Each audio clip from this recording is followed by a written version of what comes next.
Welcome back to page 121. Today we're going to go back in time a little bit and take a look at something from Traveler of the New Era, Star Vikings. This is the first expansion book I wanted to cover for Traveler of the New Era because it's one of my favorites. I'm going to go through why I like this one so much. And I'm going to show that you can kind of do this kind of book in any era of Traveler, and I really think you'd have some success. So today on page 121, Traveler of the New Era, Star Vikings. The Star Vikings for Traveler of the New Era. This is Reformation Coalition Manual number 4. I may touch on some of the others that were in the series, but I went to this one because the Star Vikings were kind of the breathing heart and soul of the New Era campaign. The Star Vikings were members of the Reformation Coalition, specifically the Reformation Coalition Exploratory Service, the RCES, also jokingly called the ARSES, also known by other people, other group factions that weren't crazy about them as Star Vikings, because they tended to come in and do what they wanted to do. If they wanted to free you up so you could trade with them, well, by gum, you were freed up and traded with them, whether you kind of wanted it or not. And if you had high tech that was needed that would help more people back in the RCES, well, they just take it. Morality questions aside, it made an interesting premise for being an adventurer. That's not all the Star Vikings were and did. It's just the main part that everybody kind of grabbed and ran with. Smash and grab missions and things like that were big in this era of Traveler, the new era. But this book I call out because it gave us a nice format where we get to look at a ton of personalities in the coalition. There's something like 32 NPCs in 4 different chapters in this book, and it gives us a real nice look at the people. And you kind of get a reason why they're doing what they're doing, and it gave you a great resource for patrons, adventure hooks, NPC crew members, whatever you wanted it to be. And these were very fleshed out. So here are the coalition officials. This starts out, this would be the high brass, if you will. And the print gets very tiny. They were jamming a lot into these books, and unfortunately, it's not always easy on these old eyes. But I'm not complaining. It goes into the details of what this guy's career has been, where he is now, and then his stats for the new era. He's 46 years old in the year 1201, which is pretty much when the new era starts. And then we come to the Commissioner for External. Let's see what this guy was. And I may as well read his title. He is the Secretary General of the Reformation Coalition. So he's kind of the big boss. And then we have this woman whose name Kamyana Arstro, Commissioner for External Development, Reformation Coalition Service Administration. So she's in charge of a lot of the outgoing missions from the Reformation Coalition.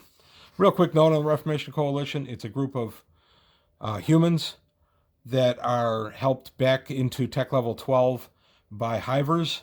No one knows if the hivers are doing it because they feel they need stability in the area or if it's some kind of macro experiment on their part.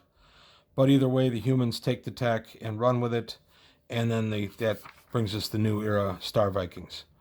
Here we have Sean Hammer Lathrop. He's the RCES Chief of Operations, so he's in charge of the Reformation Coalition Exploratory Service. He's the big guy. Now we have Usamda Kuvisham. Sorry if I'm butchering these names, I'm really not trying to. She's the Reformation Coalition Roving Envoy. So she kind of goes in and tries to smooth out trouble spots, that sort of stuff. And Sid Papagopoulos, he's the Reformation Coalition Strategic Planner. I'm not going to go through each and every one of these people, but I wanted to show that here we have the high levels of the RCES and the Reformation Coalition as a whole. And then we come down to Starships and Crews. This is where the main meat is for any kind of game master. You're going to get some real good Starship and Crew ideas from this part. Here we have a free trader captain. Keeping in mind, this is the time of virus and the vampire highway and all that stuff. Very dangerous time to be out there in a starship exploring. So to be a free trader captain is a big, big deal in the new era. We have another captain. Yet another. Han Solo would translate nicely to a lot of these guys. This guy's just a merchant. He's a guild captain. As you see, there's just a wealth of information in here. Now, you don't like Traveler of the New Era. You hated Virus. You don't want anything to do with it. This is still very good reading. You can adapt what's here to any kind of Traveler campaign. All you have to do is change a few words. Take out Reformation Coalition and put in Deneb. Anything you want, it can be here. So this is worth looking at. I do like the mid-90s artwork. I really do. Coming up on a part, let's see. This is just a scout for the RCES. I'm coming up on a color section. We'll get into it in a minute. Here are the starships. And here's the Jayhawk class Far Trader. Everybody loves a good Far Trader. These are very common in the RCES. And they're running around in tech level 12 Far Traders. Again, my complaint was with Traveler, Mega Traveler, we were at tech level 15 but regressing. And Traveler of the New Era, we had regressed so far that we had to progress back up to tech level 12. And then we got Milieu 0, which put us back to tech level 12. I like tech level higher than that in my Traveler game. That's why I liked when GURPS came along and said, the assassination never happened, here you are, we're at tech level 15 again. I just like the options that are open all the way up to tech level 15, cutting edge 16. So we have a couple of larger ships, 600 ton. This one's a 600 ton. This is a 400 ton. Capital ships really don't exist in this era. This is a Coalition Clipper. This guy is 2,080 tons. That's one of the biggest ships you're going to get in this era of Traveler. Another thing I wasn't crazy about, even though you don't use the big ships, you sure like to look at them. This is the part of the book I do like, which is some nice color art right in the middle.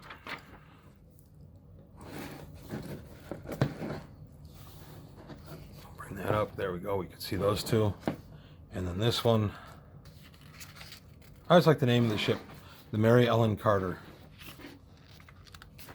And then the Thunderchild, the Winged Vengeance. This is a nice look at a subsector map for the area that you'd be playing in for the RCES, and it's got the mains that you would use. And then we get a few more of these, and I like a good subsector map, and I like them being in color. So this is just a nice little book, and that's why I chose it. And here's a little nudge for the RAFM. GDW and RAFM have worked together to make sure these models are faithful to Traveler. So a little ad for that. I bought a lot of these ships back in the day when they were, $5 in a blister pack. I have a bunch of these. So now we go to Coalition personnel. And again, we get a look at more people, more ideas for your campaign. This book has a lot of valuable information in it, and you don't have to use it for the new era. You can use, again, one thing I love about Traveler, the portability. You can move anything from virtually any edition of Traveler, you can move anywhere else.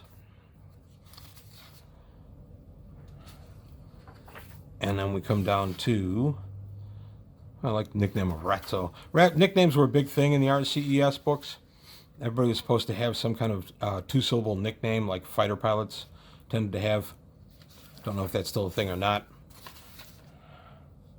And here we go, Freelance Scout, Freelance Mercenary. As you see, there's just a bunch that this still would have in common with any era of Traveler that you're playing, whether it's Golden Age, whether it's Milieu 0, whether it's the T20 where you're playing in the 900s. You can move any of this stuff anywhere. And we got a nice look at a Hiver. And that guy.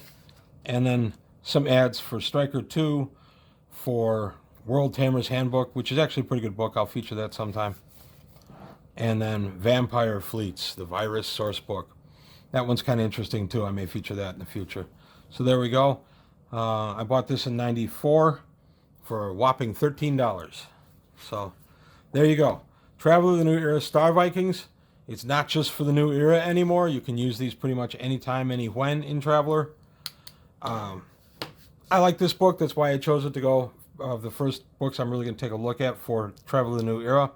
I just thought this was a good one. This is available on DriveThruRPG for about, I think it's about $10. And then, of course, Far Future Enterprise, if you want the entire Traveler the New Era library, that's a much more economical way to go. It really depends on what you want. But if you just wanted this book and nothing else, then DriveThruRPG is definitely the way to go. So that's all I've got for today on page 121. If you liked what you heard and saw, please like and subscribe. And I'll see you next time.